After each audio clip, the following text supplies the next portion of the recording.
कांदे काढायला मदत करत होतो. अचानक पाऊस यायचा, हे कांदे सगळे भिजून गेला कांदा सगळा.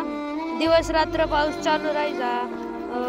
अजून हे माझ्या आजोबांना मी खूप मदत केली कांदे काढायला. पंचनामा करायला पाहिजे, पण हे कांदे आता बांधायला द्यायचे, टाकून फेकून द्यायचे.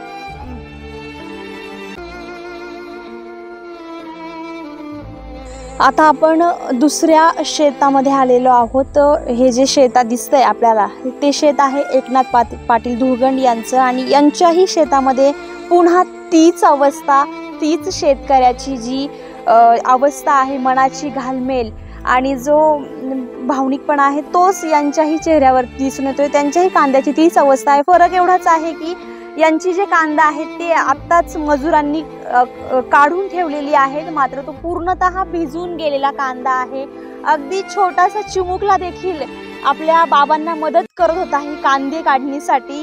आणि मात्र हा अचानक जो पाऊस येतोय किंवा अवकाळी जो पाऊस आहे त्याने पुन्हा हा कांदा जो आहे तो पुन्हा त्यावरती ओलावा घालून तो कांदा सडलेला आहे. काय सांगाल दादा, आपल्या शेतामध्ये पुन्हा तीच ज्या शेतकऱ्यांची परिसरातील शेतकऱ्यांची जी अवस्था, तुमची तीच अवस्था? काय झालं, 21 दिवस झाले हा पाऊस सलग येतोय, दिवसाआड कधी कधी रोज असतो. आणि त्या पावसामुळं कांदे काढायला आलेले कांदे आज सडून गेले. त्याला विलाज नाही, शेतकरी काहीच करू शकत नाही. मी काय दुसरा काय, असे भरपूर शेतकरी आहेत आमच्या गावामध्ये. मात्र आताच बाकीच्या शेतकऱ्यांचंही म्हणणं आहे की या नुकसानग्रस्त शेतकऱ्यांच्या मदतीला सरकार धावून येत नाहीये किंवा त्यांच्याकडे ढुंकूनही पाहत नाहीये, असं शेतकऱ्यांचं म्हणणं आहे. आपलं काय म्हणणं आहे? नाही, आहेच वस्तुस्थिती जी खरी आहे ती आहेच ना. शेतकरी कोणी इकडं डोकून पाहायला आलं नाही, कृषी अधिकारी नाही, कोणी पुढारी नाही, मंत्री नाही, कोणीच पाहायला आलेलं नाही. बाकी काय आपली काय मागणी आहे मग आता? नाही, काय नाही, याचे येऊन रीतसर पंचनामे करावेत.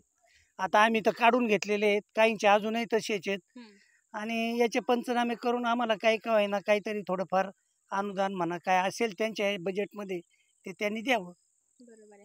आपल्यासोबत आपला नातू आलेला दिसतोय, कांदे काढायला मदतीला आलेला होता वाटतं.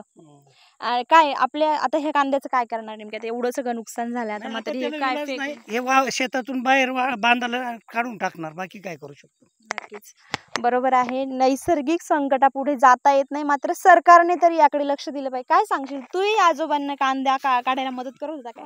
हो, मी कांदे काढायला मदत करत होतो.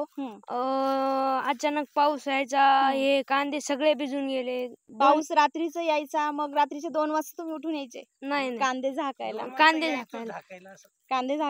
नाही, भिजून गेला कांदा? भिजून गेला कांदा सगळा. दिवस रात्र पाऊस चालू राहायचा. अजून हे माझ्या आजोबांना मी खूप मदत केली कांदे काढायला. म्हणजे आता सुट्टी असेल ना शाळेला तुला? हो. मग मामाच्या घरी पण नसेल गेला ह्या कांद्यांमुळे?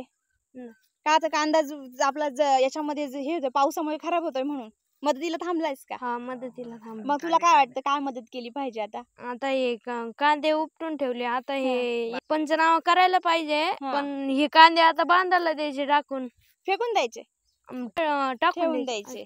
हा, नक्कीच. अगदी आपल्या आजोबांना एवढासा चिमुकला आहे तो देखील मदतीला येत होता, आपण पाहू शकता.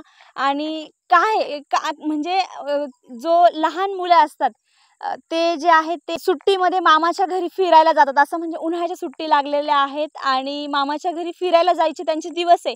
मात्र या अवकाळी पावसामुळे ही जी धास्ती घेतलेली आहे आपल्या कुटुंबांना मदत करा म्हणा, जेव्हा जबाबदारी पडते अंगावर तेव्हा वय देखील माणूस पाहत नाही. आणि ह्या चिमुकल्याचं काय वय, मात्र काय कळतंय त्याला, तरीही देखील आपल्या आजोबांची व्यथा किंवा आपल्या आजोबांचा जो आक्रोश आहे तो जाणतोय, त्यांना मदत करतोय. खरोखर यामुळे खरोखरच खूपच भावनिक क्षण आहे हा. आपण ह्या ठिकाणी बघू शकता सगळ्याच कांद्याची अगदीच दयनीय अवस्था झालेली आहे.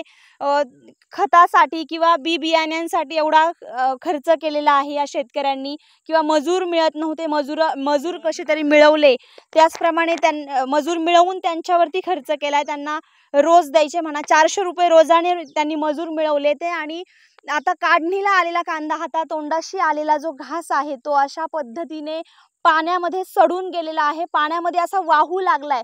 खरोखर आपण भारताला कृषीप्रधान देश म्हणतोय, मात्र जर या कृषीप्रधान देशाची जर ही अशी अवस्था असेल तर खरोखर या देशाला कृषीप्रधान म्हणावं तरी कसं, असा प्रश्न शेतकऱ्यांना पडलेला आहे आणि ते शेतकरी असा प्रश्न विचारताय.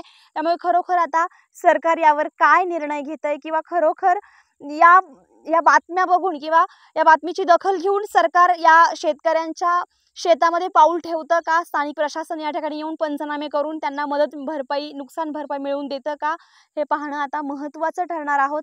अशाच ताज्या घडामोडी जाणून घेण्यासाठी आपण DS न्यूजवर जुळलेले राहा आणि पुढे यावर पुढे काय निर्णय होत आहे हे आम्ही DS न्यूजच्या माध्यमातून आपल्याला दाखवणारच आहोत.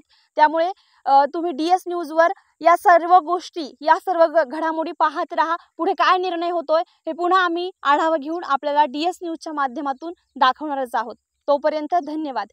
DS न्यूज 24 साठी अश्विनी पुरी, मांडवे बुद्रुक.